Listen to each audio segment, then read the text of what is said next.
جزاک اللہ، سبحان ماشاء اللہ اللہ۔ سبحان اللہ۔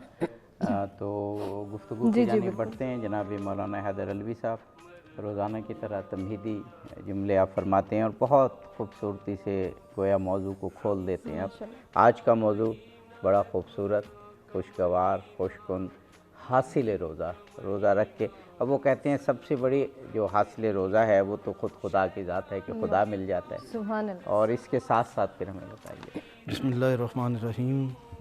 میری زندگی کا مقصد تیرے دین کی سرفرازی، میں اسی لیے مسلمان، میں اسی لیے نمازی۔ سبحان اللہ۔ یقیناً بطور مسلمان جب ہم رمضان المبارک میں داخل ہوتے ہیں تو جہاں ایک دل اور روح تازہ ہو رہی ہوتی ہے، وہیں ایک منزل کا تعین بھی انسان کر رہا ہوتا ہے۔ خود قرآن حکیم بتا رہا ہے کہ یہ یا ایھا الذین آمنوا کتب علیکم الصیام کما کتب علی الذین من قبلکم لعلکم تتقون، کہ ایمان والوں تم پر ویسے ہی روزے فرض کیے گئے جیسا کہ تم سے پہلوں پر، تاکہ تم متقی اور پرہیزگار بن جاؤ۔ سب سے بڑھ کر تو یہ کہ رمضان المبارک ہمارے نفس کو، ہماری روح کو، باطن کو پاک کر کے ہمیں خدا کے قریب کرتا ہے۔ ایک تو یہ کہ ہمیں طہارت اور تقوی نصیب ہوتا ہے، دوسرا جیسے آپ نے انٹرو میں فرمایا کہ الصوم لی وانا اجزا بہی او اجزا بہی، روزہ میرے لیے ہے، اس کی جزا میں خود ہوں یا میں خود دوں گا۔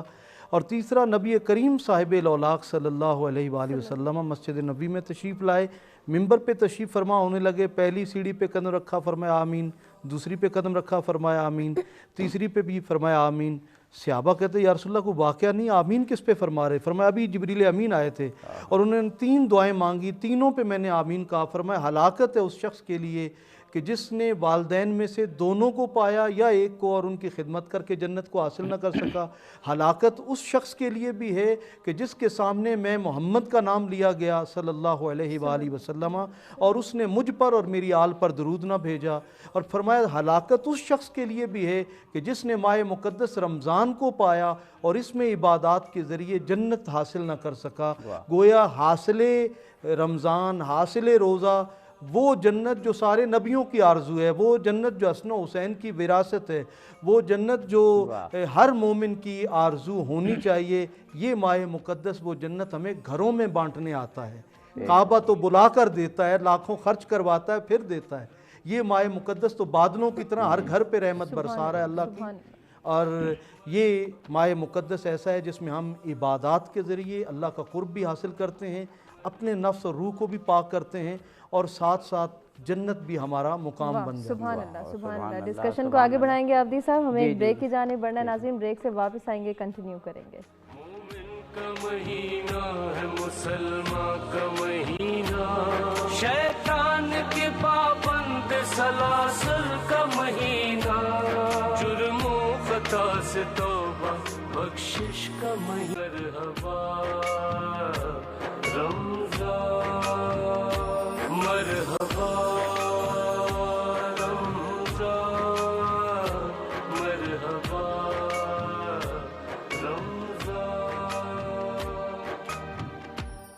رمضان ہے رحمان کی رحمت۔ جی ناظرین، مرحبا افطار ٹرانسمیشن میں ایک مرتبہ پھر سے آپ کو کہیں گے خوش آمدید۔ آج کا خوبصورت موضوع جس پر گفتگو ہو رہی ہے حاصل روزہ، اور اس کے حوالے سے ہم جاننے کی کوشش کریں۔ اس کے ساتھ ساتھ آپ کو بتائیں کہ ابھی ہم گفتگو کے سلسلے کو ہی آگے بڑھائیں گے، لیکن اس سے پہلے نظر ڈال لیتے ہیں آج فقہ جعفریہ اور فقہ حنفیہ کے مطابق پاکستان کے مختلف شہروں میں افطار کی ٹائمنگز پر۔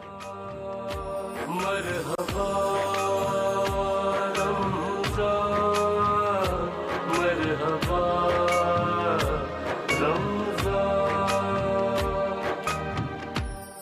رمضان ہے رحمان کی رحمت کا مہینہ، رمضان ہے قرآن کے اترنے کا مہینہ، مرحبا رمضان، مرحبا رمضان، رمضان کا مہینہ ہے قرآن کا مہینہ، مومن کا مہینہ ہے، مسلمان کا مہینہ، شیطان کے پابند سلاسل کا مہینہ، جرم و خطا سے توبہ بخشش کا مہینہ۔ جی ناظرین، افطار کی ٹائمنگز آپ نے جانی اور آج کا بہترین موضوع حاصل روزہ جس کے حوالے سے ہم گفتگو کریں گے، ساتھ ہی ساتھ آپ کو بتائیں کہ نیکی کی ٹوکری کو بھی آپ نے یاد رکھنا ہے۔ سچ ٹی وی کی کوشش یا کاوش جسے کہا جاتا ہے کہ جب ہم بات کرتے ہیں اپنے اس مزدور طبقے کی، اپنے ان کمزور بہن بھائیوں کی جو اس وقت کورونا کی سچویشن کی وجہ سے مشکلات کا شکار ہیں، اس ٹائم پہ ہم نے ان کو بھی یاد رکھنا ہے۔ ماہ مبارک کی بہترین وقت ہے کہ ہم اپنے بہن بھائیوں کی مدد کریں، تو نیکی کی ٹوکری کو یاد رکھیں اور سچ ٹی وی کی اس کار خیر میں بھی کنٹریبیوٹ کرنے کی بھرپور کوشش کریں۔ عابدی صاحب، ہم گفتگو کے سلسلے کو آگے بڑھائیں گے۔ جناب مولانا سید اسد رضا صاحب بخاری سے میں سوال کروں گا آج ہی کے موضوع سے متعلق کہ حاصل روزہ سب سے بڑے ثمرات جو ہمیں روزہ رکھنے سے حاصل ہوتے ہیں، جو قرآن میں بتائے گئے، جو احادیث میں ہیں، کچھ تو بہت واضح ہیں اور کچھ ہمیں دقت نظر سے ان کو حاصل کرنا ہے۔ بسم اللہ الرحمن الرحیم۔ شکریہ آپ حضرات کا، اور اس وقت ہم دانشکدہ علم و ادب میں یعنی روزے میں بیٹھے ہوئے ہیں۔ واہ واہ، بے شک روزہ دانشگاہ ہے، روزہ مدرسہ ہے، بے شک روزہ تربیت گاہ ہے، بے شک۔ اور اسی سے معلوم ہوتا ہے کہ حاصل روزہ کیا ہوگا، اور اس کی ضد فاقہ۔ صحیح۔ روزہ جو ہے ان السمع والبصر والفؤاد کل اولئک کان عنہ مسئولا، ہمیں یہ بتایا گیا کہ تمام اعضائے بدن آپ کے جو ہیں وہ اللہ کی بارگاہ میں جواب دہ ہیں۔ صحیح۔ اور روزے کے بارے میں یہ بتایا گیا کہ روزہ اس کا ہے جس کے تمام اعضاء کا روزہ ہو، بالکل صحیح۔ آنکھ کا روزہ ہو، سماعت کا روزہ ہو، گفتگو میں لوگوں کی آبروریزی نہ کر رہی ہو یہ زبان، اور ان تمام چیزوں سے گزر کر جب آپ ایک ماہ تک یہ مشق کر لیتے ہیں اس دانشکدہ علم و ادب میں جس کو ہم روزہ کہتے ہیں، تو اس سے کیا ملتا ہے؟ تقویٰ۔ سبحان اللہ۔ واہ واہ۔ کتب علیکم الصیام کما کتب علی الذین من قبلکم لعلکم تتقون۔ اس کی معراج، اس کا آخر منتہا وہ جو ہے وہ تقویٰ ہے، بالکل۔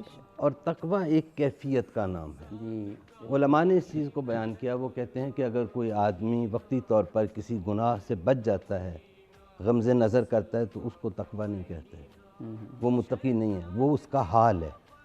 تقویٰ ایک کیفیت ہے جو انسان کے اندر پیدا ہوتی ہے۔ وہ کس چیز سے پیدا ہوتی ہے؟ یاد الہی اور اعمال بالخیر کے ذریعے سے۔ سبحان اللہ۔ اور اس راستے میں جو سب سے زیادہ مؤثر جملہ عبادات میں ہے وہ حج اور روزہ، یہ چیزیں ہیں۔ صحیح۔ اچھا، حج تو خیر قسمت والا پھر کرتا ہے، اور کیا صورت ہوتی ہے؟ روزے کے لیے نہج البلاغہ میں امیر المومنین علی ابن ابی طالب نے فرمایا کہ کم من صائم لیس لہ من صیامہ الا الجوع والظمأ، کتنے روزہ دار ایسے ہیں کہ جن کو روزہ صبح سے لے کر شام تک کی بھوک اور پیاس کے علاوہ کچھ نہیں، یعنی وہ فاقہ زدہ لوگ اپنے آپ کو روزہ دار سمجھتے ہیں۔ اور ہمیں جس نے روزہ دیا اس نے اتنے خوبصورت الفاظ میں روزے کے بارے میں بتایا کہ اس سے بہتر تو بیان ہو ہی نہیں سکتا۔ ایھا الناس قد اقبل الیکم شہر اللہ بالبرکۃ والرحمۃ والمغفرہ، شہر عند اللہ هو افضل الشہور ولیالیہ افضل اللیالی وساعاتہ افضل الساعات۔ اس کے بعد عملکم فیہ مقبول وانفاسکم فیہ تسبیح۔ یہ کیا کہہ دیا آقا نے خطبہ شعبانیہ میں۔ میں نے خود رہبر کبیر حضرت امام خمینی رضوان اللہ علیہ سے خود ان کی زبان سے یہ بات سنی کہ وقت دعیتم فیہ الی ضیافت اللہ کی کوئی بندہ شرح و تفسیر کر ہی نہیں سکتا۔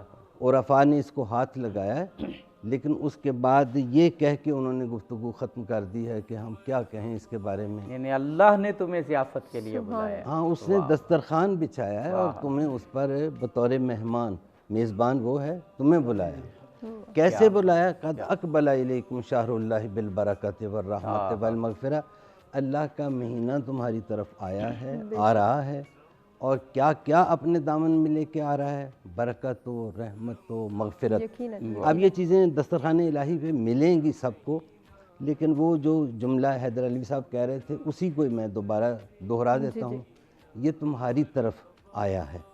تو یہی کہہ رہے تھے نا کہ اس کے پاس ہمیں حج پہ تو جانا پڑتا ہے، صحیح بات، لیکن یہ خود آیا ہے، تو اس میں انہوں نے مثال اس کی یہ دی تھی، وہ کہتے تھے کہ اس کی مثال کنویں اور چشمے کی ہے۔ کنویں پر پیاسا جاتا ہے پانی پینے کے لیے، اور چشمہ خود سے پیاسے کے سراغ میں اس تک پہنچنے کی کوشش کرتا ہے۔ تو اس طریقے سے یہ ماہ مبارک رمضان، اس کی مثال کنویں کی نہیں ہے۔ پیاسے ہم سب ہیں، لیکن لطف الہی، اللہ کا کرم دیکھیں کہ اس کی طرف سے برکتوں، رحمتوں اور مغفرتوں کو لے کے ماہ مبارک بڑھ رہا ہے اور مطالبہ کر رہا ہے، دسترخوان بچھایا ہوا ہے، آ جا توبہ کر لے، اللہ غفور الرحیم ہے، اور توبہ کرنے کے بعد اس کی برکتوں کو، رحمتوں کو سمیٹ لے۔ کتنی برکتوں کو سمیٹیں گے یہ ہمیں تو اندازہ ہی نہیں ہے اس چیز کا۔ عرفاء اس میں بیٹھ گئے ہیں کہہ کے کہ یہ اللہ ہی بہتر جانتا ہے۔ ایک اور چیز بھی ہے اس میں کہ انہوں نے فرمایا کہ ہمیں حوزہ علمیہ میں انسان کی تربیت کے لیے بڑے مسائل کا ہم شکار ہوتے ہیں۔ یہ جو معاشرے میں بد نظمی، بدعہدی اور علماء کا کردار مؤثر نہیں ہو رہا، اس کی وجہ کچھ لوگ تو ایسے ہیں ہم لوگوں میں، اللہ کرے ہم نہ ہوں، تو کچھ لوگ تو ایسے ہیں جو اس کو پیشہ ورانہ طریقے سے، ان کا مقصد معاشرے کو اسلام کی روح سے آگاہ کرنا نہیں ہے، ان کا مقصد کچھ مقاصد اور ہیں کہ وہ اسلام کا نام لے کر کوئی کام ایسا کریں۔ تو یہ کیوں ایسا ہوتا ہے؟ وہ کہتے ہیں اس لیے کہ طالب علم جب مدارس دینیہ میں آتا ہے نا، تو وہ جو درس لیتا ہے، درس اخلاق جو سنتا ہے، وہ اس معلم اخلاق کے انداز بیان کو پک کرنے کی کوشش کرتا ہے، صحیح، ان مفاہیم، واہ کیا کہنے، اس کی روح اس نے واہ واہ کروا دی، سبحان اللہ، تو وہ اس کو نوٹ کر کے جاتا ہے معاشرے میں، اور وہ اپنے اوپر نافذ کرنے کی اور اس کی روح کو نہیں سمجھتا، یا روح بیان نہیں ہوتی۔ وہ آپ ڈاکٹر کے پاس جائیں، وہ آپ کو نسخہ لکھ دے گا، آپ کو نسخے سے افاقہ نہیں ہوگا۔ ہاں، جب تک وہ میڈیکل اسٹور پہ جائے، دوا لے، تو لوگوں نے اسلام کو نسخے کے طور پر لیا ہوا ہے، اور اس کو ہمارا نام مردم شماری میں مسلمان کے طور پر ہے، لیکن اسلام کو ہم نے دوا کے طور پر نہیں استعمال کیا۔ میں چاہ رہا ہوں جناب مولانا نوید احمد سیالوی صاحب کو بھی شریک گفتگو کیا جائے، اور پھر ماشاءاللہ ابھی بہت وقت ہے، اور افطار کے بعد بھی ہمارے پاس بہت وقت ہوتا ہے، سیر حاصل گفتگو ہوگی انشاءاللہ۔ جناب مولانا نوید احمد سیالوی صاحب، حاصل روزہ تقویٰ کے حوالے سے بتایا، خدا کا قرب حاصل کرنے کے حوالے سے بتایا، پھر ہمیں ایثار، قربانی، مواسات، ہمدردی، غم گساری، تزکیہ نفس، یہ ساری چیزیں بھی حاصل ہوتی ہیں روزے کے حوالے سے۔ بسم اللہ الرحمن الرحیم۔ یا ایہا الذین آمنوا کتب علیکم الصیام کما کتب علی الذین من قبلکم لعلکم تتقون۔ سب سے پہلے بات تو بڑی قیمتی ہے کہ اللہ جل وعلا نے ایمان والوں کو مخاطب کیا کہ یہ روزہ تمہارے لیے ہے جیسا کہ تم سے پچھلے لوگ رکھتے رہے۔ اس سے یہ پتہ چلا کہ روزہ صرف آج ہم نہیں رکھتے بلکہ ہم سے پہلے بھی رکھتے تھے، بالکل، اور اس کے رکھنے کی بنیادی ریزن یہی تھی کہ تاکہ ہم پرہیزگار بن جائیں اور تقوی دار بن جائیں۔ حاصل تو یہی تھا کہ ہم تقوی اختیار کریں، اور تقوی کے بدلے میں جو ہمیں حاصل ہوگا وہ ہے وَلِمَنْ خَافَ مَقَامَ رَبِّهِ جَنَّتَانِ۔ اللہ جل وعلا فرماتے ہیں کہ جو ہم سے ڈرتے ہیں، خوف زدہ ہو جاتے ہیں، پرہیزگار بن جاتے ہیں، تقوی دار بن جاتے ہیں، تو ہماری بارگاہ میں جب کھڑے ہوتے ہیں تو وہ کانپ رہے ہوتے ہیں، ڈر رہے ہوتے ہیں، تو ہم ان کے لیے 2 جنتوں کا اہتمام کرتے ہیں۔ اور پھر تیسرا حاصل یہ ہے کہ فرمایا کہ ان الذین یخشون ربہم بالغیب لہم مغفرۃ واجر کریم۔ بے شک وہ لوگ جو اللہ کے بن دیکھے ڈرتے ہیں اور ان کے دل میں خوف خدا بس چکا ہوتا ہے، وہ یہ نہیں دیکھتے کہ معاشرے والے ہمیں دیکھ رہے ہیں، وہ یہ نہیں دیکھتے کہ خاندان والے ہمیں یہ کہیں گے، وہ یہ نہیں کہتے کہ ہمیں دنیا دار یہ کہیں گے، وہ ان کے دل میں یہ ہوتا ہے کہ میرا رب اور اس کی بارگاہ میں نے کیا جواب دیا۔ بہت بڑا حاصل قلب و روح میں خوف خدا کا، خوف خدا۔ اگر آپ کے کردار سے یہ محسوس ہو رہا ہے، آپ کے چہرے کا زاویہ بتا رہا ہے کہ آپ کے دل میں خوف خدا ہے، تو یقیناً اگر ہم رمضان بھر کے روزے رکھتے رہے، سحریاں کرتے رہے، افطاریاں کرتے رہے، نماز تراویح کا اہتمام کرتے رہے، اگر ہمیں اس سے کچھ حاصل نہ ہوا، مقصد یہ ہمیں تقویٰ نہ مل سکا، خوف خدا نہ مل سکا، پھر تو مقصود ختم ہو گیا ہے۔ پھر تیسرے مقام پر فرمایا